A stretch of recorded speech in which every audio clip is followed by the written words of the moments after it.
Hello and welcome to Twist List. Today we are looking at Top 10 Reasons Life Was Better in the 50s. If Happy Days taught us anything, it's that life was better in the 50s.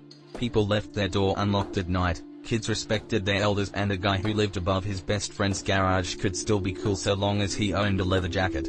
Well, turns out the Fonz didn't lie. Despite the racism, homophobia and extra racism, the 50s were a pretty good time to be alive, thanks to things like. At number 10 we have growth. Modern stimulus packages have nothing on the Second World War. In just 5 years, the US economy went from old Yeller's fly-blown corpse to Superdog on steroids. Debt was low, growth was sustainable, and huge swathes of the population were leaping out of poverty. At the same time, employment levels were shooting up fast enough to give a statistician nightmares.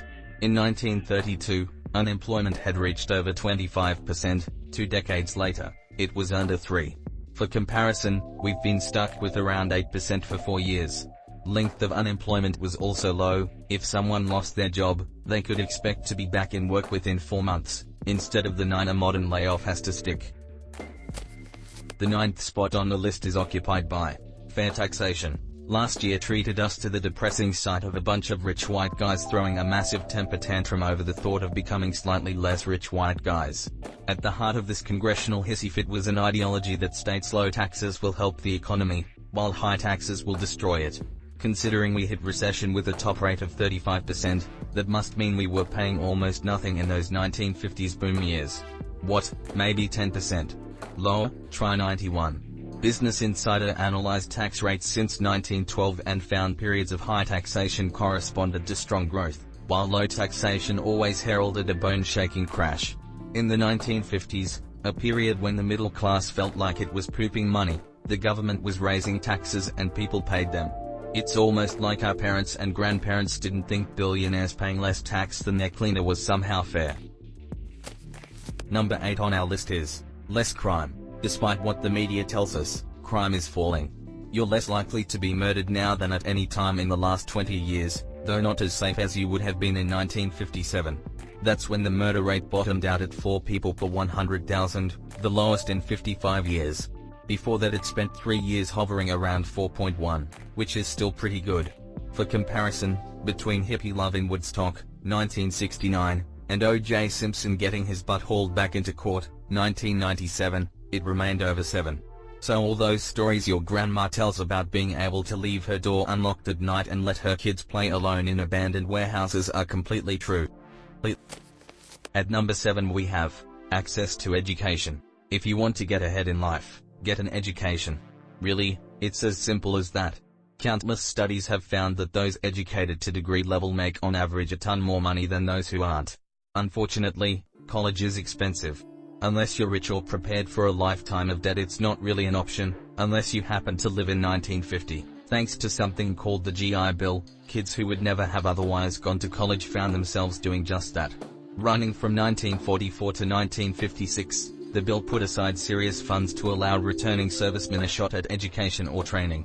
Bear in mind the sort of people who fought in World War II and the Korean War were mostly regular kids, working or lower middle-class Joes who would have been chased off by campus security only a decade earlier. Thanks to the bill, around 7.8 million veterans were able to better themselves. That's more than the entire university population of the UK today. Number 6 on the list is spending power. Between World War II and 1970, purchasing power exploded. One guy working a blue-collar job could provide for his entire family. According to Nobel Prize-winning economist Paul Krugman, this was largely thanks to a third of America's workforce being unionized, meaning any manager who mistreated his workers was setting himself up for a major ass-whooping. Money went further too. Minimum wage earners could cover their rent with slightly over a week's full-time work, meaning even those at the bottom had money to spare. In fact, the only people who saw their lifestyle slip in this period were top executives, who saw their incomes drop into line with everyone else's. Fast forward to today and the minimum wage buys nothing, while inequality is the worst it's been since the Great Depression.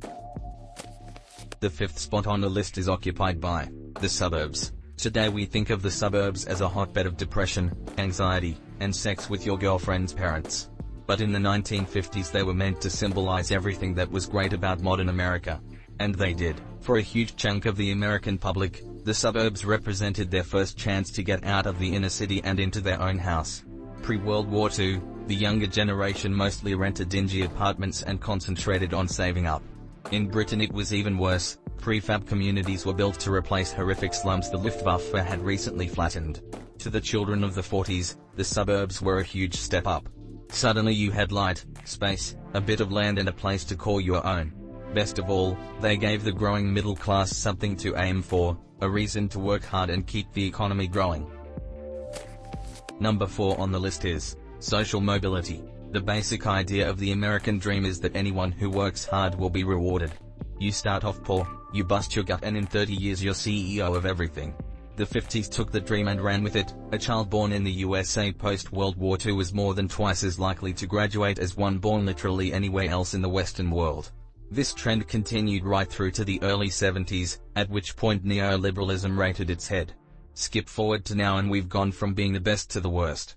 According to economist Robert Reich, 42% of children now born into poverty will stay there, a higher percentage than in countries that still have kings. In 2013 the American dream has nothing to do with hard work, and everything to do with who your parents are.